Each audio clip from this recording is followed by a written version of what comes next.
Hello everyone, welcome back to this channel. In this video, I will show you the easy and clear steps on how to change password Alibaba application on computer. So how to change password Alibaba application on computer? Make sure you keep watching this video until the end. Let's get started right away. Firstly, just go to the Alibaba application on your computer or laptop. And this is the initial display on Alibaba. Just move the cursor to the top right of the screen. There are many choices.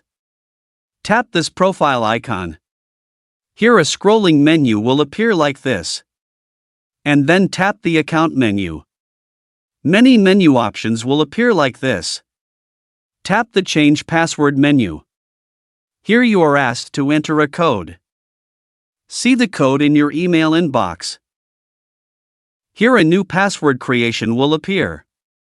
Type in the new password that you will create. Enter the password. Tap Submit. The password has been successfully changed. So that's it, the tutorial how to change password Alibaba application on computer. Thank you for watching.